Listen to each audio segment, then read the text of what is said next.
Hola, saludos para todos nuestros hermanos que se conectan en esta convención de nuestro concilio hispano. Nos sentimos muy felices de poder compartir y al mismo tiempo ser parte de este tiempo tan especial en el que como iglesia cada uno de los pastores y líderes que estamos laborando en la obra del Señor tengamos que asumir este nuevo reto y por supuesto, como llama nuestra convención este año, desafío ministerial. Quiero leer el libro de Romanos capítulo 15 verso 19.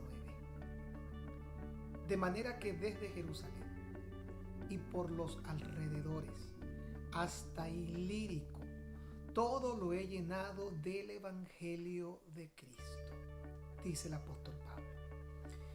En Georgia, específicamente Atlanta, se encuentra lo que se conoce mundialmente como el Museo de la Coca-Cola. Esta empresa, que ya tiene algunos años, básicamente en todos los lugares que usted puede imaginar remotos, tienen no solamente una historia trascendental desde el día de su fundación, pero a pesar de ello, lo más impresionante es la proyección futura que ellos están planteando en este instante. Se dice que para el año 2030 no se van a conformar con estar en cada hogar americano, sino en el mundo entero. Y no van a escatimar ningún tipo de esfuerzo. Y dentro de la proyección que ellos han logrado establecer, se ve como la movilización va a ser en helicópteros, aviones, transportes, pero me llamó la atención incluso lo que en Venezuela se conocen como curiaras, que son botes rudimentarios en la que los aborígenes o indígenas se trasladan. Han considerado todo para poder estar presentes en cualquier lugar del mundo.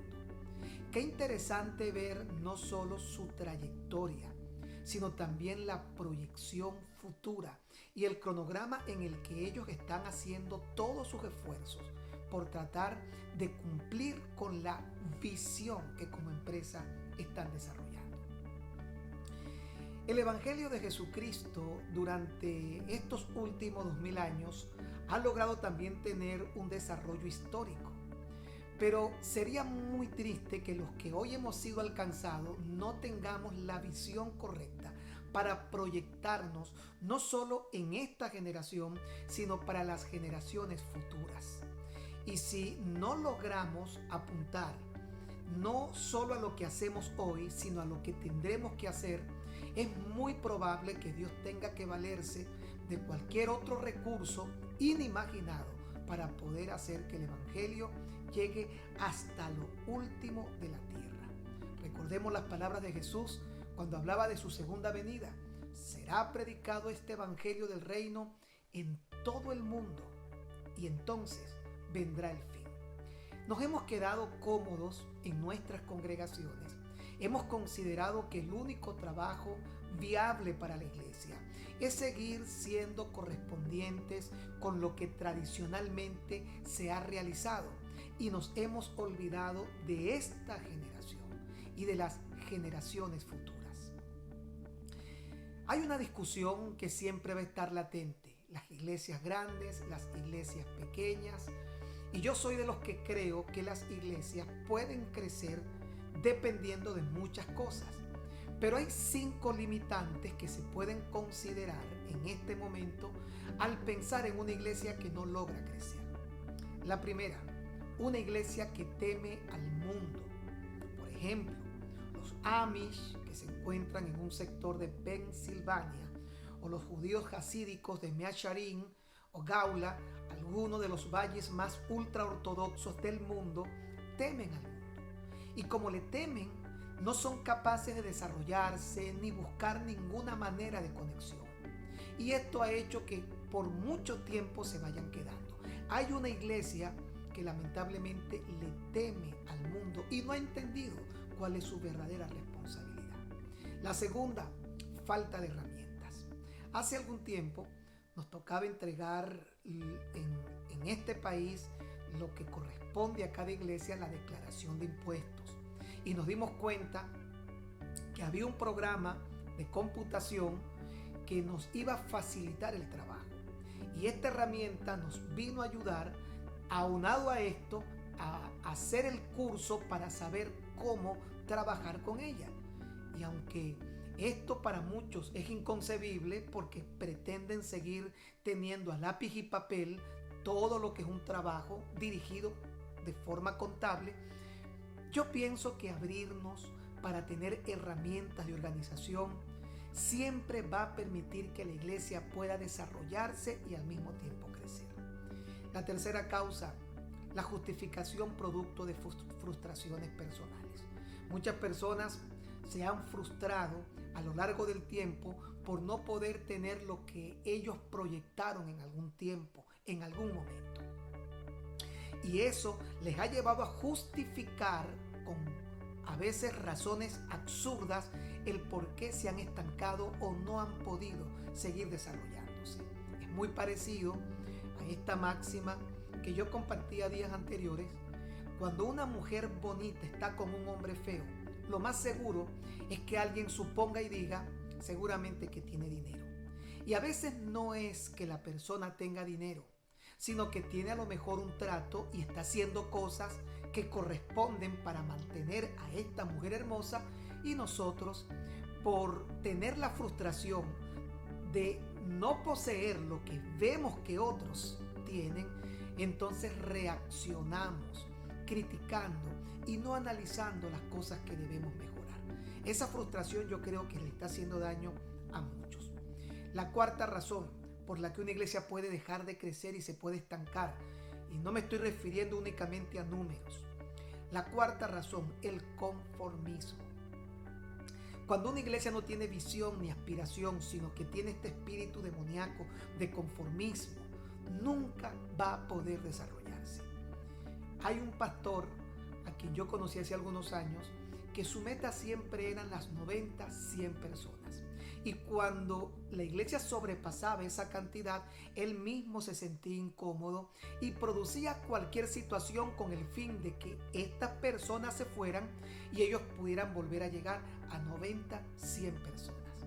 Este sentimiento conformista termina siendo más dañino de lo que nos podemos imaginar.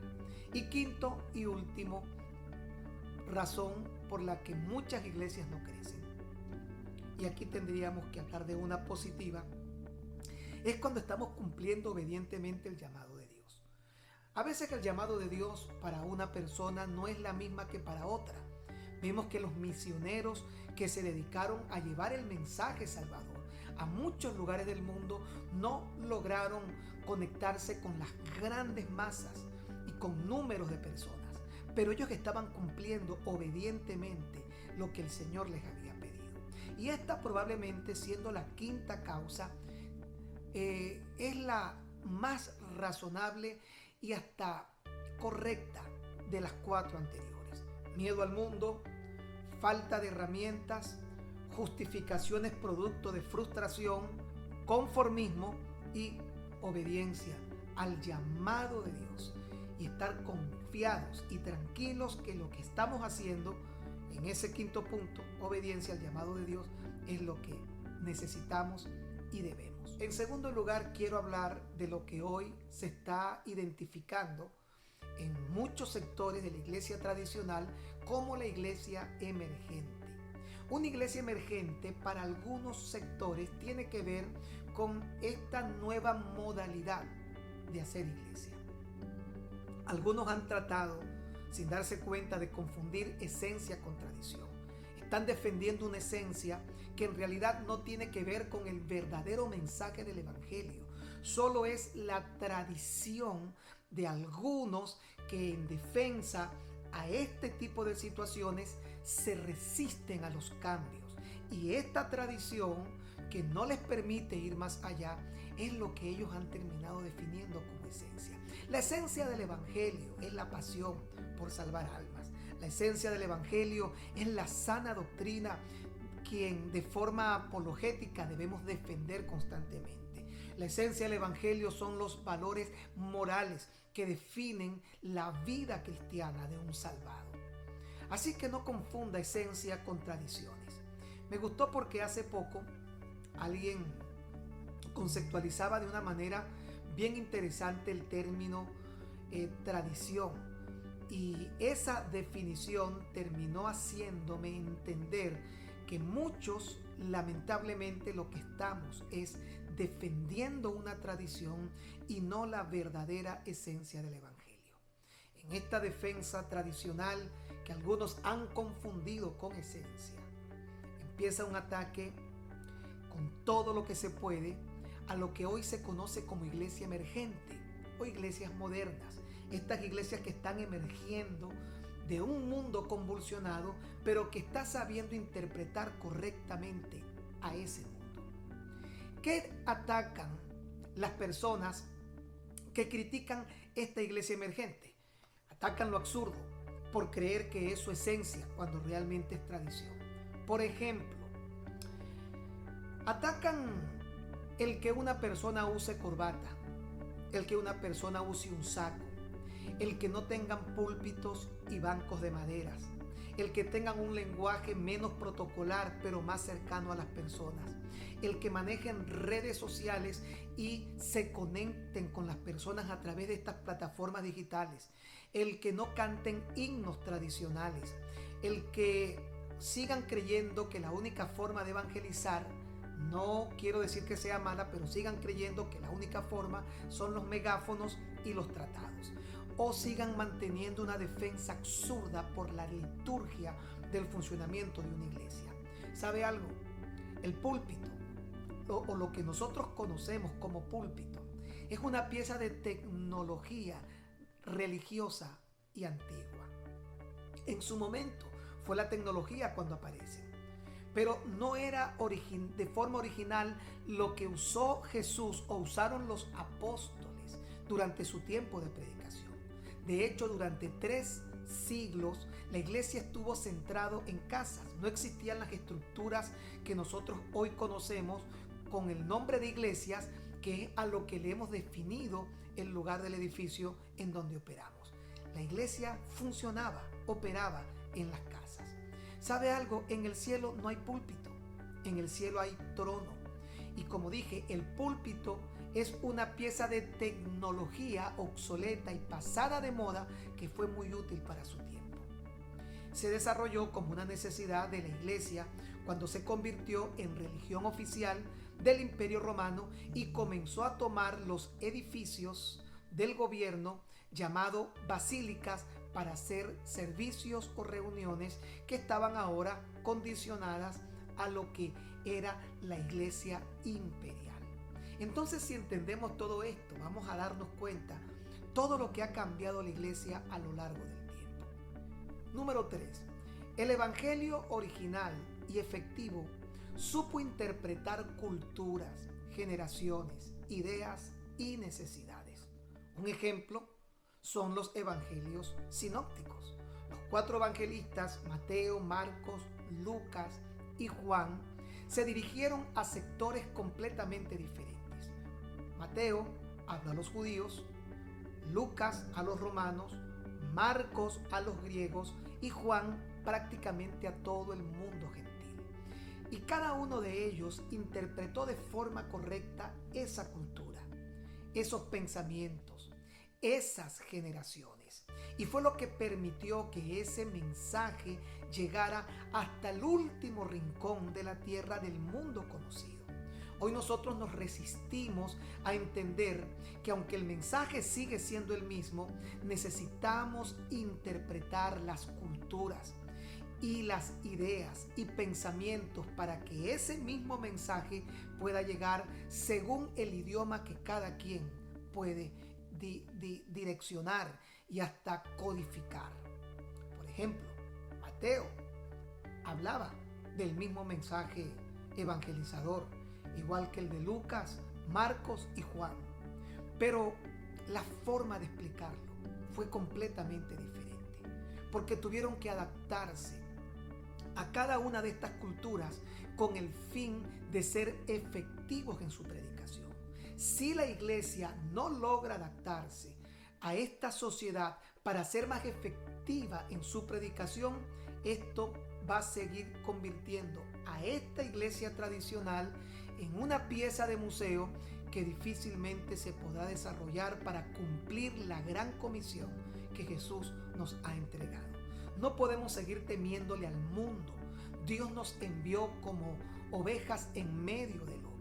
No podemos seguir alimentando nuestras frustraciones por lo que no hicimos y quisimos hacer. Tenemos que tener nuevos desafíos. No podemos seguir pensando que todo esto se trata de, si tengo un grupo, Dios quiere que yo sostenga esa limitante con ese espíritu conformista.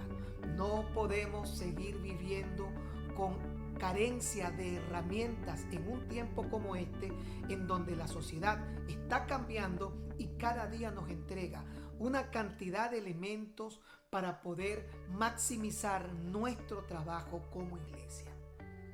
Fue el apóstol Pablo quien en su primera carta a los Corintios, capítulo 9, verso 20 al 22, escribió lo siguiente: me he hecho judío como los judíos, para ganar a los judíos, a los que están sujetos a la ley, aunque yo no esté sujeto a la ley. Él está reconociendo que él ha tenido que verse sumergido en esa forma de pensamiento cultural para poder ganar.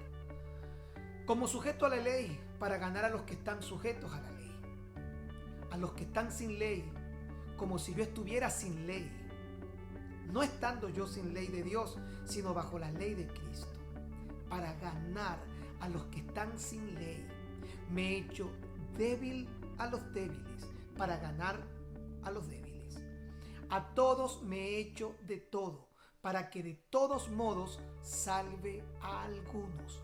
Miren la mentalidad del apóstol Pablo. Él no tenía requerimiento ni complejos para adaptarse a cualquier circunstancia con tal que el mensaje que Dios le había encomendado pudiera llegar hasta los confines de la tierra. Es este hombre de quien leímos al inicio de nuestra predicación que dijo: de manera que desde Jerusalén y por todos los alrededores hasta Ilírico, todo lo he llenado del Evangelio de Cristo. Así que necesitamos desempolvar muchas ideas que defendemos como esencia y reconocer como tradiciones que en su momento fueron útiles y necesarias, pero que hoy esta iglesia tiene un desafío ministerial completamente diferente, y si no abrimos nuestros ojos para darnos cuenta que necesitamos interpretar esta forma de pensamiento y adaptar nuestra forma de predicación, no la predicación, el mensaje siempre es el mismo, la forma para que pueda llegar. Si esto no logramos hacerlo, comenzaremos a quedarnos con el paso del tiempo y algún día el Señor nos pedirá cuenta por ello. Número 4. El Dios de las generaciones.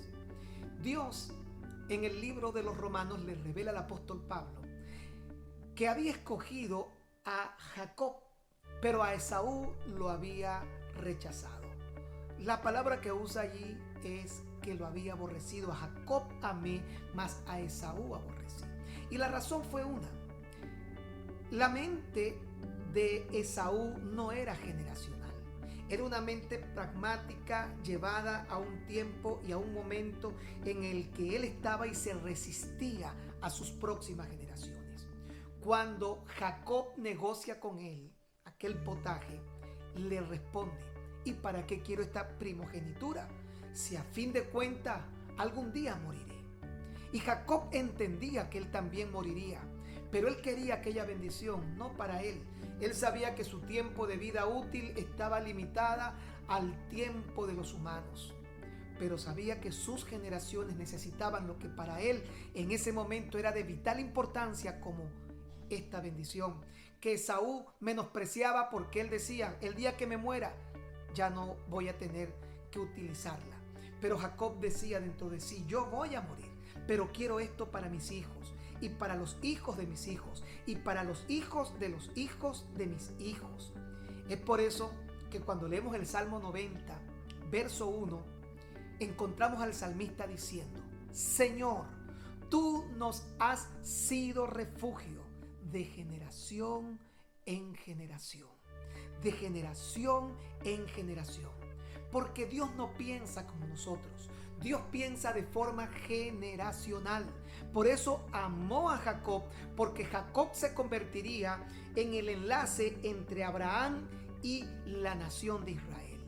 De tal manera que hoy, cuando hablamos de él, lo mencionamos en esa visión generacional, cuando tienen un trato con Dios, el Dios de Abraham, el Dios de Isaac y el Dios de Jacob, el Dios de las generaciones. Algunos se resisten a entender que Dios es generacional y han llegado a un punto de defender ese pensamiento tradicional que no tiene nada que ver con la doctrina ni con los valores morales de la iglesia cristiana y de un creyente salvado, sino simplemente con lo que fue una tecnología para un tiempo, pero que hoy simplemente ha caducado y hay que recurrir a las herramientas para esta próxima generación. Ese es el desafío ministerial. Hace poco en un conversatorio, un pastor conceptualizó la palabra tradición y dijo: la tradición es la fe viva de los muertos y el tradicionalismo es la fe muerta de los vivos. ¿Y cuánta verdad? ¿Cuánto hay contemplado en esta frase? ¿Y cuánto estamos defendiendo a veces sin que tan siquiera haya un argumento bíblico, sino simplemente nuestros pensamientos personales, defendiendo más que nada tradición? Así que Dios es el Dios de las generaciones y quiere alcanzar a nuestras generaciones, a nuestros hijos, a los hijos de nuestros hijos. Y si no regresa pronto, seguirá haciéndolo de forma generacional, porque Dios es un Dios de generaciones. Número 5. A una de las cosas a las que más se resiste la iglesia es al impacto y a la efectividad de la iglesia, que hoy vive sumergida en un mundo en donde los smartphones o teléfonos inteligentes, en donde las actividades online están prácticamente en todos los lugares del mundo. La tecnología nos ha rebasado en capacidad y el impacto de ella nos puede hacer no solamente efectivos en el trabajo, sino también puede ahorrarnos lo que en tiempos pasados podía ser demandante. Por ejemplo, el apóstol Pablo tenía que tomar un barco para viajar por todo el mundo conocido de su época. Yo estoy seguro que si el apóstol Pablo y el Señor Jesús estuvieran presentes en esta generación, no tendrían ningún reparo, ni escatimarían esfuerzo alguno para operar en todo lo que les fuera posible y encontrarse en los espacios en donde esta sociedad se encuentra conectada y en donde un mundo que tiene la sagacidad para ganar ha dejado a un lado y detrás a la iglesia. Es la razón por la que el apóstol en su segunda carta a los Corintios capítulo 2 versículo 11 decía: para que Satanás no gane ventaja alguna, no debemos ignorar sus maquinaciones.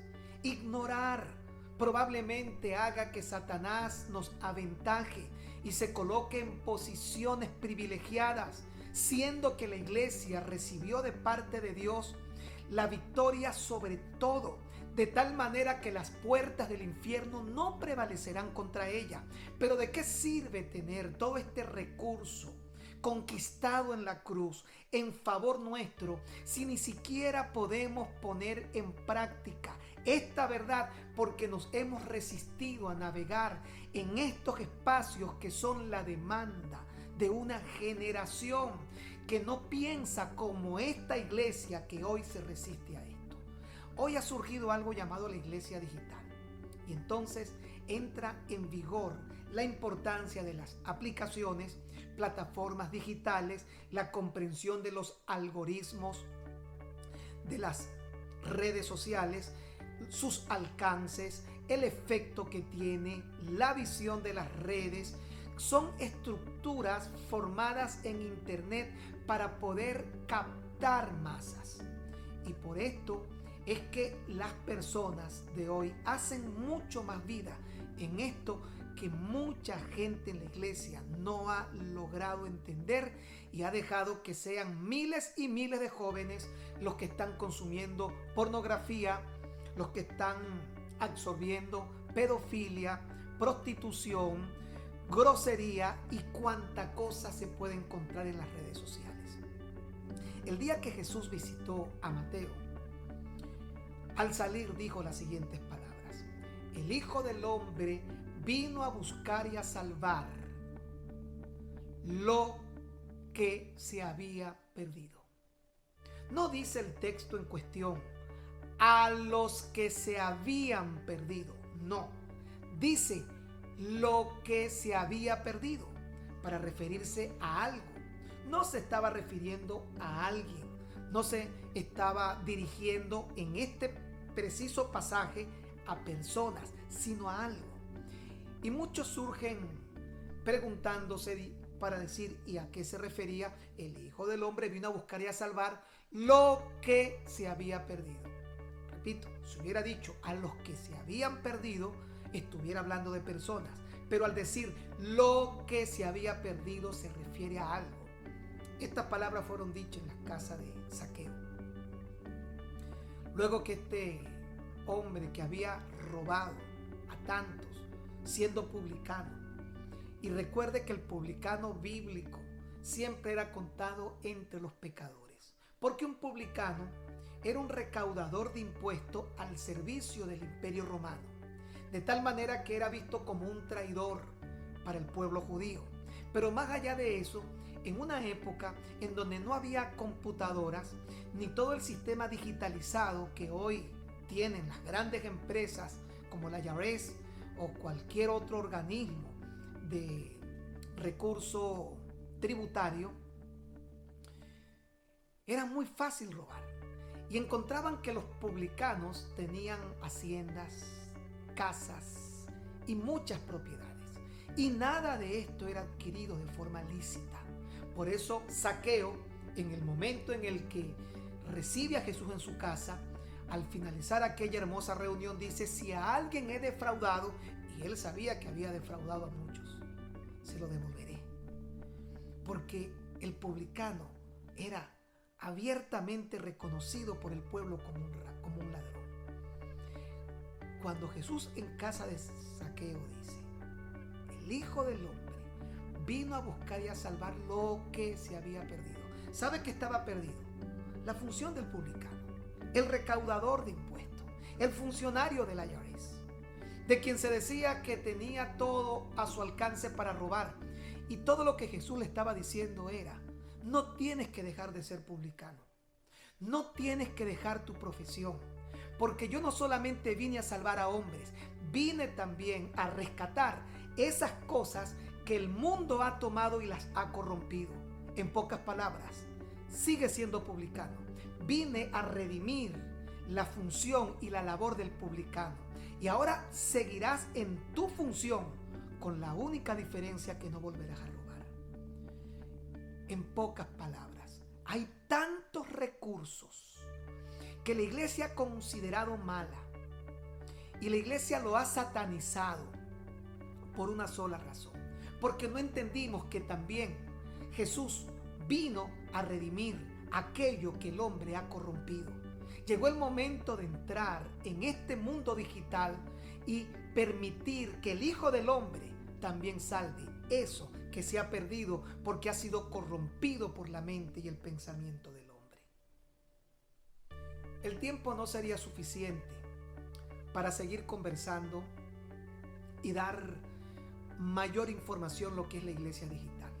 Pero creo que lo más importante y el mensaje por el cual he estado orando al Señor en esta convención de desafío ministerial es despertar en cada uno de ustedes la curiosidad y tratar de desinhibir por medio de la obra del Espíritu Santo a cada hombre de Dios y motivarlo a entrar en este mundo tecnológico, en donde seguramente hay más personas que están esperando recibir el mensaje que los espacios donde siempre creíamos que podíamos hacerlo.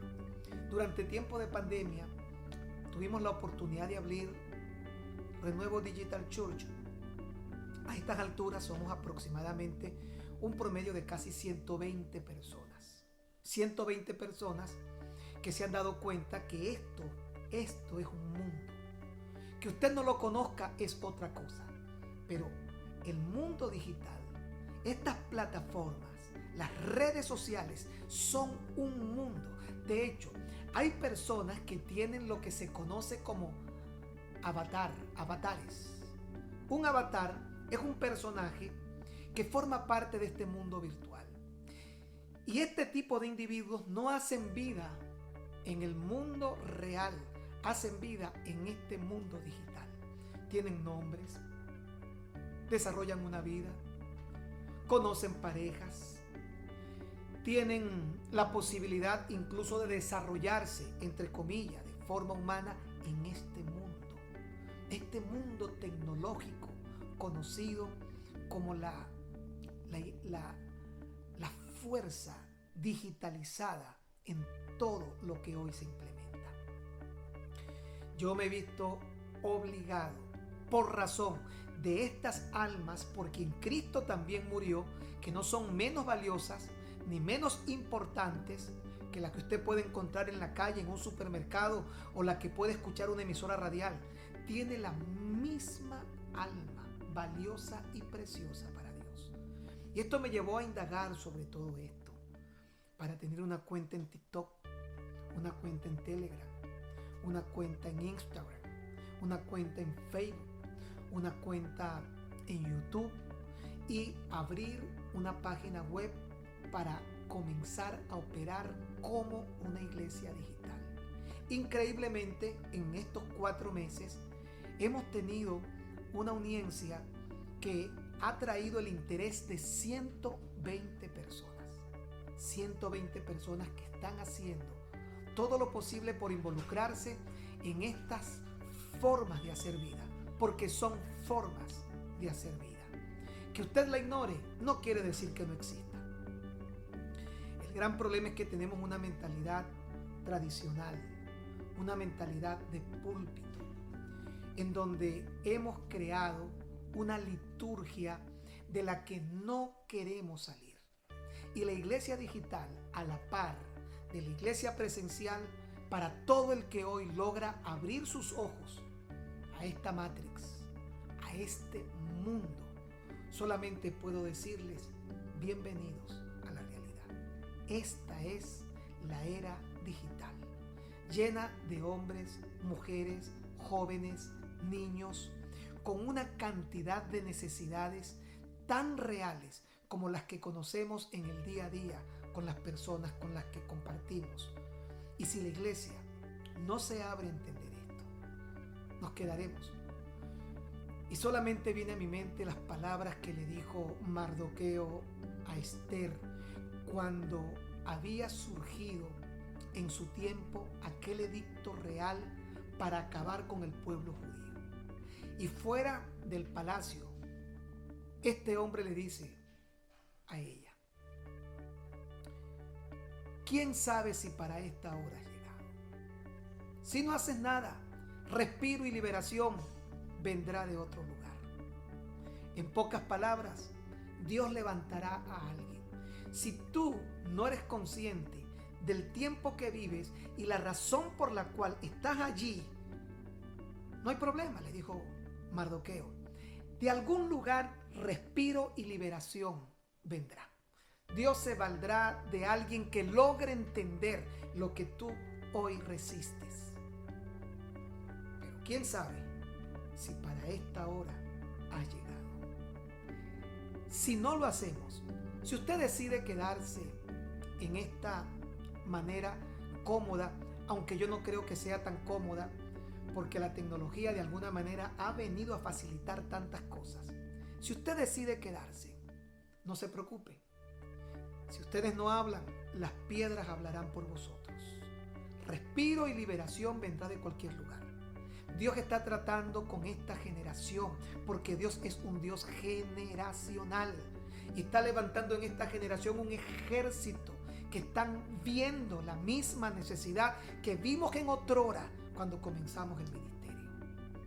Y Dios traerá las personas correctas para salvar a esa masa de individuos que tienen hambre y sed de justicia. Así que si yo no lo hago, Dios tiene su ejército preparado en esta generación para levantarlo. Pero siempre nos quedará esta palabra incrustada en la mente y el corazón. ¿Quién sabe si para esta hora has llegado? Yo quiero pensar que yo llegué para esta hora, que vivo el tiempo y el momento correcto. Quiero creer con todo mi corazón que Dios me permitió nacer en el momento preciso y vivir la historia del mundo al cual hoy pertenezco, en el país en el que me encuentro, porque hay razones en todo lo que Dios hace, porque a los que le aman, todas las cosas le ayudan a bien. Yo quiero invitarte en este desafío ministerial, amado pastor, a pensar en las herramientas que hoy pueden hacer que nuestro trabajo no solamente sea más efectivo, también más eficiente y, por supuesto, menos agotador y más rápido. Y si esto llega a tu corazón, es el momento de orar y entender lo que Dios quiere hacer contigo en este nuevo tiempo generacional. Señor, tú nos has sido refugio de generación en generación. Shalom es paz. Permítanme orar. Padre, en el nombre de Jesús, quiero orar por cada una de las personas que han estado conectadas en este tiempo maravilloso, para que sea tu Espíritu Santo corriendo el velo y abriendo los ojos con el fin que cada persona pueda ver con claridad lo que tú quieres revelar y mostrarles a cada uno para entender el tiempo en el que hoy nos encontramos. Abre nuestros corazones, revela tu palabra, guíanos para guiar a otros, danos la sagacidad y el entendimiento. Todo esto te lo pido en el dulce y maravilloso nombre de tu Hijo amado Jesús. Amén y amén. Quiero dejarles un corto pensamiento. Jesús habló de una parábola en la que un mayordomo infiel tuvo una respuesta apropiada para su condición específica y la necesidad al ver que su señor había prescindido de su servicio. Pero ¿sabe cómo concluye esta parábola? Que los hijos de las tinieblas son más sagaces que los hijos de la luz para ganar a sus semejantes. Ahí está el mundo, usando todo, bombardeando a nuestros jóvenes y a nuestros niños. Y nosotros, cruzados de brazos, no dándonos cuenta la generación a la que Dios nos ha permitido entrar. Seamos sabios. Sabios para ganar a nuestros semejantes y no seguir permitiendo que nos retiñen el oído, que los hijos de las tinieblas son más sagaces que los hijos de la luz. Llegó el momento de levantarse los hijos de la luz. No seamos como aquel pueblo en el capítulo 11 de Primera de Samuel, del cual dice la Biblia que los filisteos le habían prohibido tener herrerías. Los filisteos sabían que si ellos tenían herrerías, harían espadas, harían lanzas y los enfrentarían. Satanás ha hecho exactamente lo mismo. Mientras nos deje sin herramientas, seremos un pueblo indefenso para enfrentar lo que Él ha comenzado en este tiempo final, según Apocalipsis 12:11, cuando Él sabe que le queda poco tiempo y ha venido con gran ira. Llegó el tiempo de levantarnos. Dios me les bendiga. Gracias por su tiempo y aceptemos este desafío ministerial.